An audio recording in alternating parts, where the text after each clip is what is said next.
So you've either been diagnosed with or diagnosed yourself with butt wink, likely after video analysis of your squat. Today, we discuss 3 things you can explore in your quest to fix your butt wink.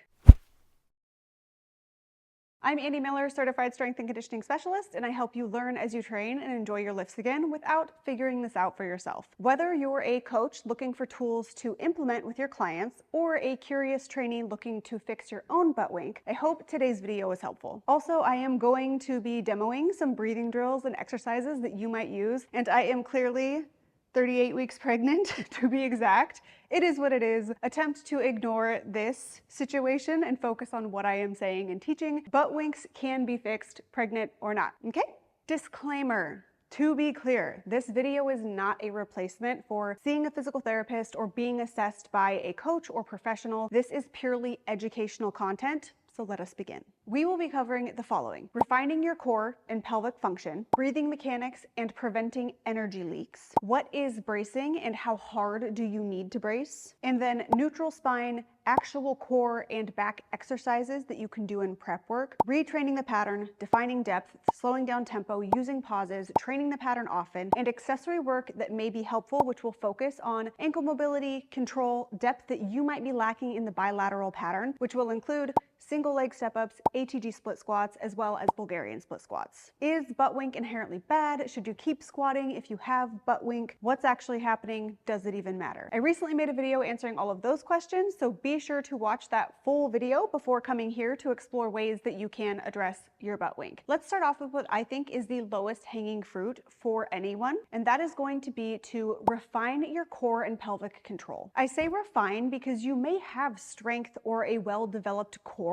but can you control it when it comes to a squat? You may need to retrain it in this particular pattern, build stamina and the ability to hold a position as your limbs move around your pillar. Now let's get into breathing mechanics and preventing energy leaks. When you breathe, your breath creates pressure in different areas of your midsection.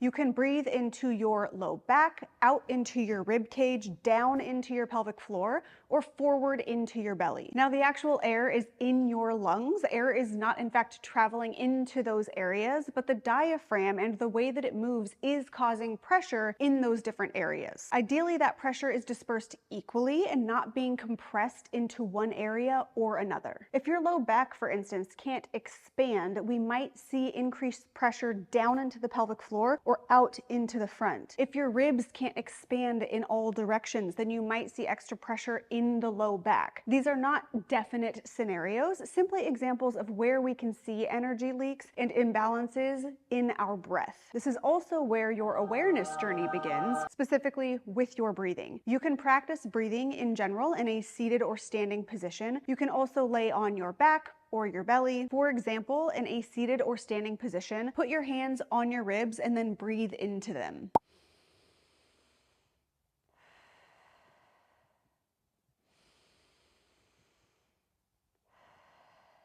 You can also lay on your stomach if you are not 38 weeks pregnant, and or hug a big medicine ball to feel expansion into your low back as you breathe. You can sit crisscross applesauce to breathe down into your pelvic floor as well. I can also just sit on that box and do it real quick right here.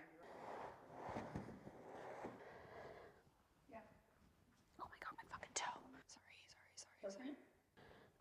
Oh my fucking sweet Jesus in heaven. Oh. So I'm just breathing, right? Okay.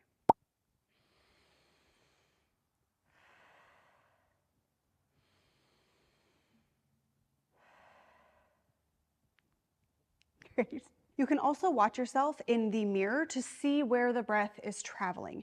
Can you see expansion in your ribs, in your stomach, in your obliques? Do you notice your chest rising? This is not ideal, and you would want to focus on directing that breath into those other areas that we went over. There are a lot of breathing exercises out there. I just want you to get curious about your current breathing pattern during your lifts and where you might be creating excess pressure or having energy leaks. In the context of a squat, squat, can you breathe and hold that breath within your abdomen? This is where bracing comes into play. So what is bracing and how hard do you need to brace? So I was asked this specific question the other day, how hard you need to brace when you are bracing under the bar or for deadlifts. This is a great question and one that is hard to answer definitively. Let me be clear that I don't want anyone shitting themselves under the barbell because they're bracing so hard in an attempt to fix their butt wink. My take on this is that you need to be able to contract your core and your pelvic floor muscles enough to maintain and control the intra-abdominal pressure created by breathing and bracing under load. I like to use the term compression instead of bracing. If bracing feels too aggressive for you, think of breathe and compress. Whether under a heavy load or not, I take a decent sized breath in and then let out just a tad as I recompress my transverse abdominis, my obliques, my intercostal muscles, draw up my pelvic floor, and think of closing a zipper up my midline. The cue compress might not work for everyone. What is most important is that you find whatever cues work for you when retraining your core and breathing for any movement. This is something you'll work on undoubtedly in your quest to fix your butt wink. And this is what it would look like under a bar in a real squatting scenario and also not being pregnant.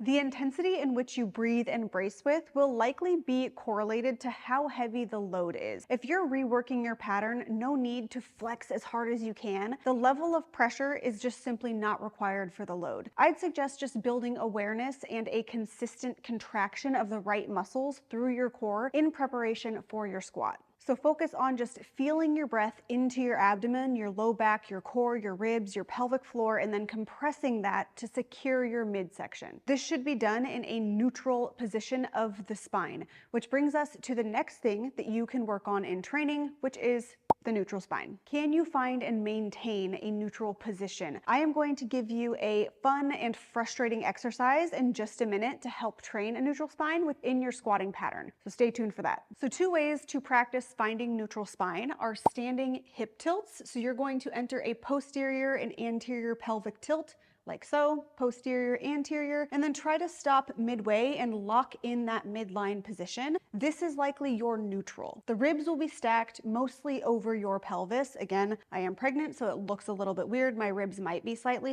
flared, but your rib cage should be stacked in the front and the back directly over your pelvis. And that stacked position is what you're trying to maintain through your entire squat. The other thing that we can do is segmented cat camel or cat cows. I want to lock in that upper back and then isolate the low back. So you're going to rock between spinal extension and flexion, then find the neutral position and breathe and contract your core from there. While we're here, let's get into a few exercises that you might implement or want to play with in your butt wink elimination journey. While the breathwork can be done whenever or in your initial squatting practice, these exercises would be best implemented into your warm-up or movement prep before your workout. These are your actual core back exercises and prep work. First up is the cat camel neutral rock back. So you are going to get on all fours, stack your shoulders over your wrists, your hips over your knees, and then you're going to enter full spinal extension and flexion, find neutral, and then rock back onto your heels as far as you can. And the idea here is that we don't want any spinal flexion happening.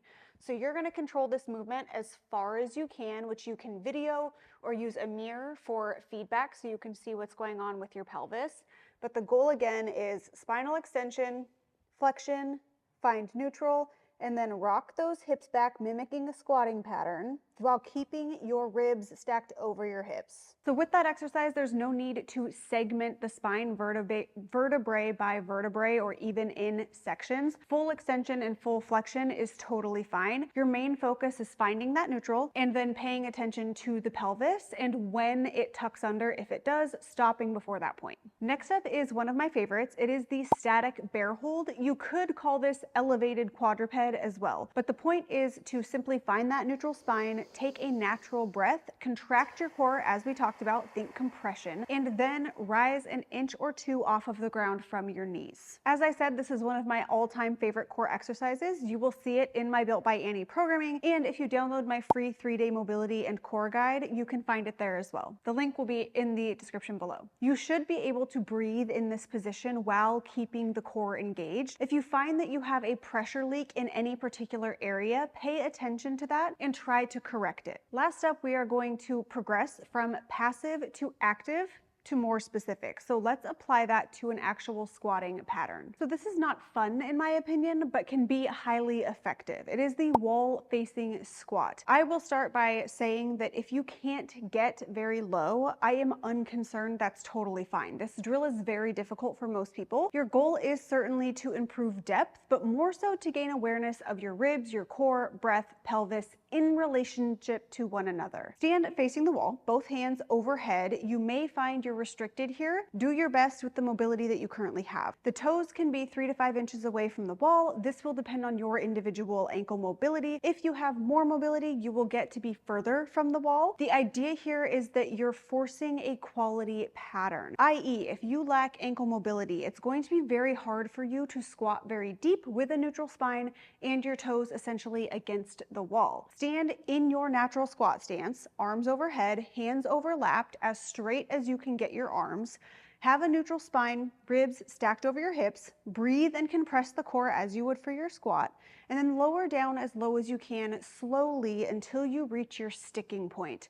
You will know what I'm talking about. It gets awkward and you'll feel off balance or the need to compensate somewhere. This is where you hold. I want you to try and accumulate 30 seconds here. Why? Because you want to gain strength and control in your end range and then push that end range deeper and deeper, and that is what this drill does. The exercises we cover at the end of this video will help you with this as well. This particular exercise is a great segue into our next section. So now we're going to go over retraining your squatting pattern. People underestimate squatting to get better at squatting, or any movement for that matter. Movements are just skills. We can train and refine them always. Possibly the most important note is to define your current depth. I say current depth because it's totally fine to want to increase your squat depth. Your depth will just be right before the butt wink happens. Simply take a video from the side, squat down slowly with no weight, and then in a squat variation that you'll likely be practicing, either a front squat or back squat, something of this sort. Note where you start to enter spinal flexion. You'll now use a ball, plates, bench, something to help squat to this depth repeatedly. It can be very difficult to feel when the butt wink happens. Having external feedback ensures that you're training in the same depth each rep. But the goal, of course, is to gain enough awareness that you can feel it on your own without the ball or a bench or plates. The next 3 points are just 3 ways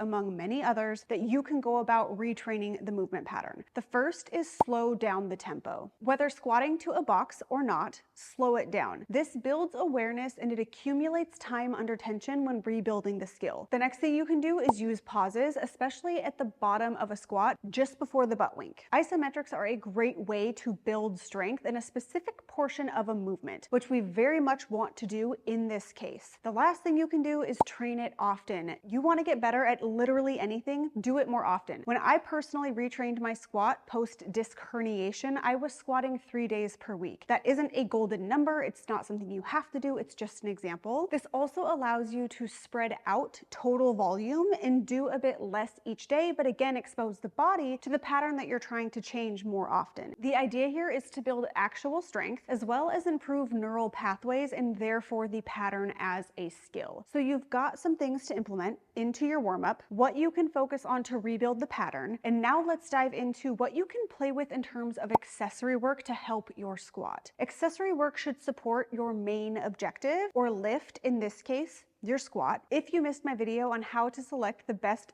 accessory exercises, be sure to check that out. Accessory work that may be helpful for improving your butt wink. The focus here is ankle mobility, control, and depth that you might be lacking in your bilateral squatting patterns. The first is a single leg deep step up. You'll want to start in a position with your hips lower than your knee. Use assistance if needed. The goal here is to build stability across a large range of motion. It is not to move a lot of weight. It is to improve your unilateral strength, your single leg strength and range of motion in a single leg squatting pattern. This ideally has a positive impact on your bilateral squatting patterns. A deep step up gets after your ankle mobility, your foot stability, and recruits the glutes and the quads, which are your prime movers in your squat as well. And the deep step up also allows you to reach a deeper range of motion than you may be using in that restricted squat due to working on your butt wink at this time. The next accessory exercise is the ATG split squat. This is not a squatting pattern as the body moves forward and backward, not just up and down, but it can fill some gaps you may have in your squat, which could or could not be contributing to your butt wink. You'll push ankle dorsiflexion, the knee over the toe, and quad strength in the front leg and hip flexor and quad mobility in the back leg as you keep that straight as well. The last exercise is a front rack Bulgarian split squat with the front foot elevated. This is a very specific variation and there is good reason for that. The front foot being elevated increases range of motion, which I mentioned that you might be lacking in your bilateral squat pattern. The front rack position is to increase the demand on your pillar or your core strength and stamina depending on the load used. You can load this bilaterally with both hands or unilaterally, in which case I would load the opposite hand of the working leg. There are many other exercises that you could implement into your training to improve your butt wink and your overall squatting pattern. I've simply shared 3 that I have seen results from with my clients and myself. That is it. LOL, as if that was not a full seminar. I hope that you took something from that to implement with yourself or your clients. If you enjoyed these educated gains, be sure to like this video and subscribe, and I will catch you guys in the next one.